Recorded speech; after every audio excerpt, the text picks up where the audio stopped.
ఇవాళ నుంచి తెలంగాణలో ఇంటర్ పరీక్షలు ప్రారంభం కానున్నాయి. తెలంగాణ వ్యాప్తంగా 1521 పరీక్షా కేంద్రాలు ఏర్పాటు చేశారు అధికారులు. పరీక్షా కేంద్రాల దగ్గర సీసీ కెమెరాలు ఏర్పాటు చేశామని, ఎలాంటి ఇబ్బందులు తలెత్తకుండా పోలీస్ పర్యవేక్షణతో పాటు 144 సెక్షన్ అమలులో ఉందన్నారు అధికారులు. రేపు కృష్ణా జిల్లా పామరులో జరగాల్సిన జగనన్న విద్యా దీవెన కార్యక్రమం మార్చి 1కి వాయిదా పడింది. అసెంబ్లీ లోక్సభ అభ్యర్థుల ఎంపిక దాదాపు పూర్తయిందన్నారు సీఎం జగన్. వచ్చే 2 నెలలు చాలా కీలకమన్నారు. ఓటర్లను పార్టీ నేతలు కార్యకర్తలు కలిసి చేసిన మంచి పనులు చెప్పాలన్నారు సీఎం. సోషల్ మీడియాలో క్యాడర్ యాక్టివ్ గా ఉండాలన్నారు జగన్. 45 రోజుల్లో ఎన్నికలు జరగబోతున్నాయన్నారు సీఎం జగన్. 99% మార్పులు చేర్పులు పూర్తయ్యాయని స్పష్టం చేశారు. పేదవాడికి భవిష్యత్ ఉండాలంటే వైసీపీ గెలవాల్సిందే అని చెప్పారు సీఎం. ఈసారి మాత్రం 175కు 175 గెలవాల్సిందే అంటూ జగన్ పిలుపునిచ్చారు. వైసీపీ ప్రభుత్వంలో ఫిరాయింపులకు స్థానం లేదన్నారు స్పీకర్ తమ్మినేని.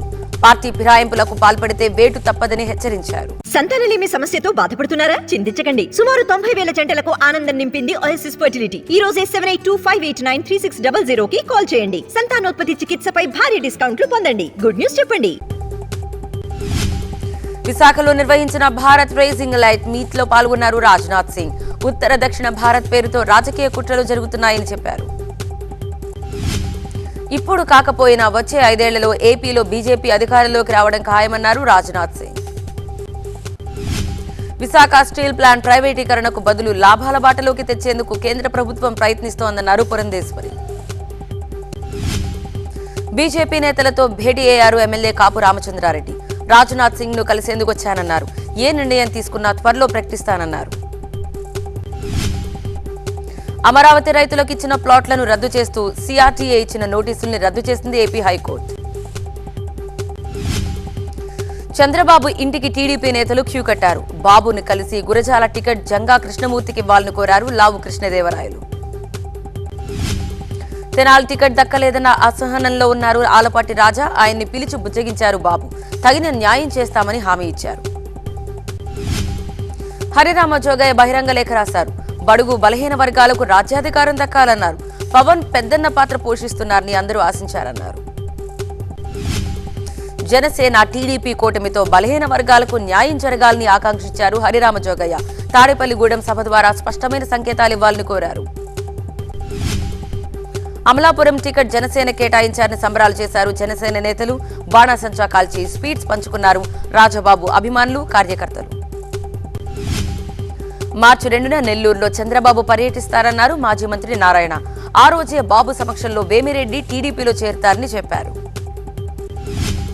నెల్లూరులో 10 స్థానాలు గెలుస్తామన్నారు మాజీ మంత్రి నారాయణ. అనేక మంది వైసీపీ నేతలు రాజీనామా చేసి టీడీపీలో చేరేందుకు సిద్ధంగా ఉన్నారని తెలిపారు. 214 కోట్లతో పాలేరు రిజర్వాయర్ నిర్మాణానికి అనుమతిచ్చారు సీఎం జగన్. ఈ నిర్ణయాన్ని ఖండిస్తూ ప్రకటన జారీ చేశారు తమిళనాడు మంత్రి దురై మురుగన్. మరోవైపు పాలారు రిజర్వాయర్ నిర్మాణాన్ని వ్యతిరేకిస్తూ వేలూరులో తమిళ రైతులు నిరసనకు దిగారు. ఇవాళ తాడేపల్లిగూడెంలో టీడీపీ జనసేన ఉమ్మడి సభ జరగనుంది. ఈ సభకు తెలుగు జన విజయకేతనం జెండాగా నామకరణం చేశారు. 21 ఎకరాల్లో సభ ఏర్పాటు చేస్తున్నారు జనసేన కార్యకర్తలు. ఈ సభకు 6 లక్షల మంది తరలివస్తారని అంచనా వేస్తున్నారు. జనసేన నేత కందుల దుర్గేష్ కు మద్దతుగా రాజమండ్రిలో భారీ ర్యాలీ నిర్వహించారు. రూరల్ సీట్ దుర్గేష్ కు కేటాయించాలని జనసేన కార్యకర్తలు డిమాండ్ చేశారు. Bajji shops, noodles shops open చేసి అవే సాఫ్ట్వేర్ కంపెనీలు అన్నట్టుగా మంత్రి అమర్నాథ్ మాట్లాడుతున్నారని మండిపడ్డారు టీడీపీ నాయకురాలు అనిత. సెక్రటేరియట్ లో అభయహస్తం గ్యారంటీలైన 500 రూపాయలకే గ్యాస్ సిలిండర్, 200 యూనిట్ల ఉచిత విద్యుత్ పథకాలను ప్రారంభించారు సీఎం రేవంత్ రెడ్డి. నిజమైన లబ్ధిదారులు అర్హులకు పథకాలు అందించడమే ప్రజాపాలన అని ఉద్దేశమన్నారు సీఎం రేవంత్. పార్లమెంట్ ఎన్నికల్లో ఒక్క సీటైనా గెలిచి చూపించాలని కేటీఆర్ కు సవాల్ విసిరారు సీఎం రేవంత్ రెడ్డి. ప్రజల త్యాగాల్ని తాము మర్చిపోమన్నారు సీఎం. తాము హామీలు అమలు చేస్తుంటే బీఆర్ఎస్ కు కడుపు మండుతోందని విమర్శించారు. సీఎం రేవంత్ సవాల్ని స్వీకరిస్తున్నామన్నారు బాల్క సుమన్. 1 కంటే ఎక్కువ ఎంపీ సీట్లు బీఆర్ఎస్ గెలిస్తే రేవంత్ రాజీనామా చేస్తారా అని ప్రశ్నించారు. ఓట్ల కోసం మతాలు కులాల్ని రెచ్చగొట్టడం సాధ్యం కాదన్నారు డిప్యూటీ సీఎం భట్టి. చేవెళ్లలో నిర్వహించిన సభ సువర్ణాక్షరాలతో లిఖించదగదని తెలిపారు. రాష్ట్రానికి వచ్చే ఆదాయం అప్పులు కట్టడానికి సరిపోతుందన్నారు భట్టి. ఇచ్చిన మాట తప్పకూడదనే సంకల్పంతో హామీలు నెరవేర్చుతున్నామన్నారు ఆయన. 300 ఎకరాల్లో 2,000 కోట్ల రూపాయల పెట్టుబడితో జీరోమ్ వ్యాలీ 2వ దశ చేపడతామన్నారు సీఎం రేవంత్ రెడ్డి. మార్చి 1న చలో మేడిగడ్డ కార్యక్రమాన్ని చేపడతామన్నారు కేటీఆర్. తెలంగాణ భవన్ నుంచి మొదలయ్యే ఈ యాత్రలో బీఆర్ఎస్ నేతలు పాల్గొంటారని తెలిపారు. దశల వారీగా కాళేశ్వరం ప్రాజెక్టులోని ప్రతి రిజర్వాయర్ ని సందర్శిస్తామన్నారు కేటీఆర్. కాళేశ్వరం ద్వారా అందుతున్న ఫలాలను ప్రజలకు వివరిస్తామన్నారు. హామీల అమల్లో మాట మార్చడం కాంగ్రెస్ కు అలవాటని చెప్పారు హరీష్ రావు. అధికారంలోకి రాగానే ఎల్ఆర్ఎస్ రద్దు చేస్తామని కాంగ్రెస్ చెప్పిన విషయాన్ని గుర్తు చేశారు. ప్రభుత్వం ఎల్ఆర్ఎస్ పేరుతో ఫీజులు వసూలు చేస్తున్నారని, కాంగ్రెస్ మోసపూరిత మాటలకు ఇది నిదర్శనమన్నారు హరీష్ రావు. వచ్చే ఎన్నికల్లో మోదీ నాయకత్వంలో ఎన్డీఏ 400 సీట్లు సాధిస్తుందన్నారు కేంద్ర మంత్రి మహేంద్రనాథ్ పాండే. ఆదిలాబాద్ టికెట్ మళ్లీ తనకే వస్తుందని ఎంపీ సోయం బాపురావు స్పష్టం చేశారు. తనకు టికెట్ దక్కదని కొందరు సత్యప్రచారం చేస్తున్నారని ఆరోపించారు. ఎన్నికైన ప్రజాప్రతినిధులకు సమాచారం ఇవ్వకుండా అధికారులు అనేక కార్యక్రమాలు చేపడుతున్నారని మండిపడ్డారు ఎమ్మెల్యే సంజయ్. పొన్నంతో జాగ్రత్తగా ఉండాలంటూ రేవంత్ కి సూచించారు బండి సంజయ్. సీఎంను దించేందుకు పొన్నం కుట్రలు చేస్తున్నారేమో అని అనుమానం వ్యక్తం చేశారు.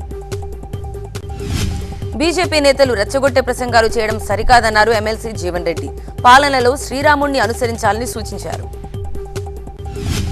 పాలన కోసం పదవుల కోసం పాకులాడేది బీజేపీని అని విమర్శించారు జీవన్ రెడ్డి. విదేశాల నుంచి నల్లధనం తీసుకొస్తామన్న హామీ ఏమైందని ప్రశ్నించారు. పార్లమెంట్ ఎన్నికల్లో బీఆర్ఎస్ గెలుపు గుర్రాలకే టికెట్లు ఇస్తుందన్నారు గుత్తా సుఖేందర్ రెడ్డి.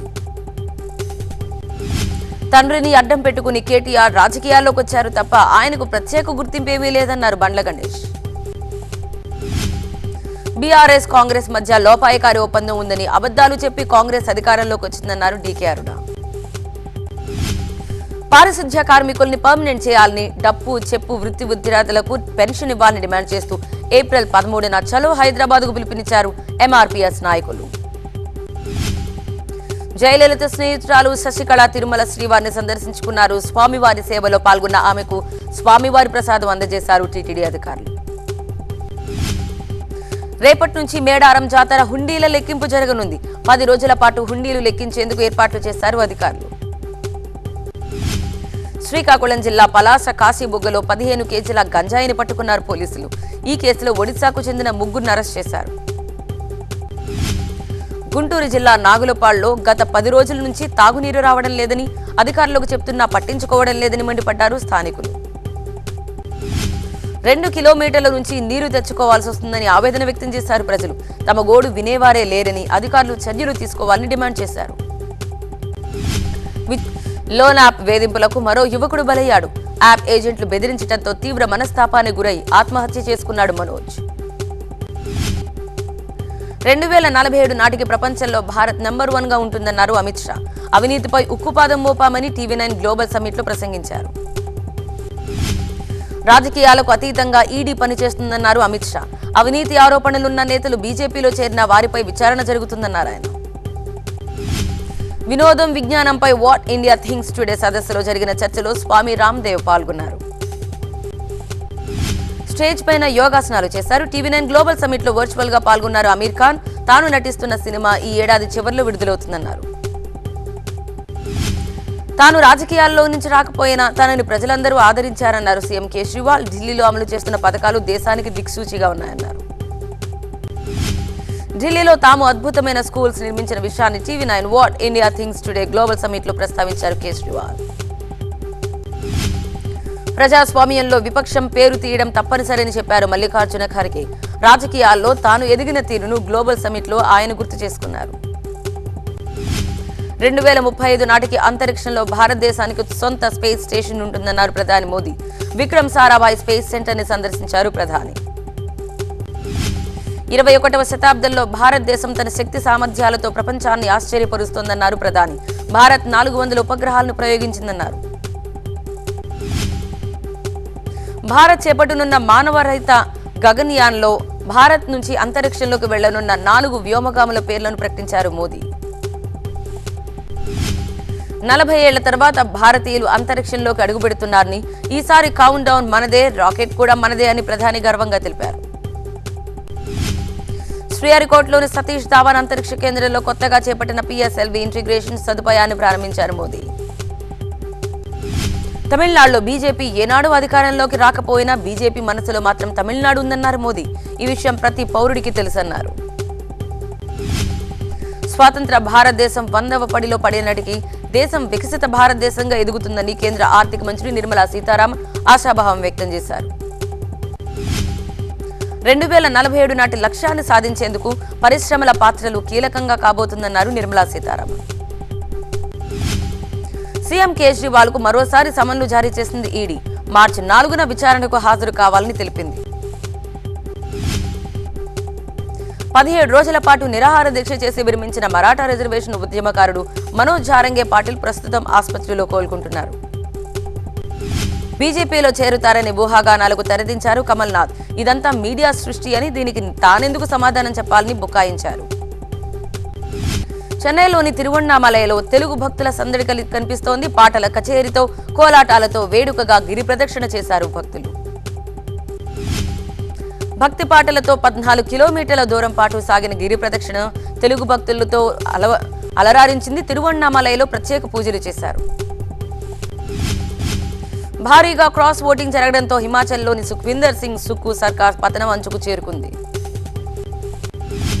40 మంది ఎమ్మెల్యేలు ఉన్నప్పటికీ హిమాచల్లో కాంగ్రెస్ అభ్యర్థి అభిషేక్ మను సింఘ్వి ఓటమి పాలయ్యారు. బీజేపీ అభ్యర్థి హర్ష్ విజయ సాధించారు. యూపీ రాజ్యసభ ఎన్నికల్లోనూ క్రాస్ ఓటింగ్ జరిగింది. 8 స్థానాలు గెలవాల్సిన సమాజ్వాదీ పార్టీ కేవలం 2 స్థానాల్లోనే విజయం సాధించింది. భవిష్యత్తును గుర్తించే రాష్ట్రం కేరళ అని ప్రధాని మోదీ అన్నారు. త్వరలో జరగబోయే పార్లమెంట్ ఎన్నికల్లో 2 అంకెల సీట్లు సాధిస్తుందని ఆశాభావం వ్యక్తం చేశారు. మదురైలో MSMEల కోసం ప్రముఖ ఆటోమొబైల్ సంస్థ TVS ఏర్పాటు చేసిన 2 కేంద్రాలను ప్రారంభించారు ప్రధాని. బీజేపీని రాహుల్ గాంధీ అడ్డుకోవాలన్నది దేశ ప్రజల ఆకాంక్ష అని సిపిఐ ప్రధాన కార్యదర్శి డి రాజా అన్నారు.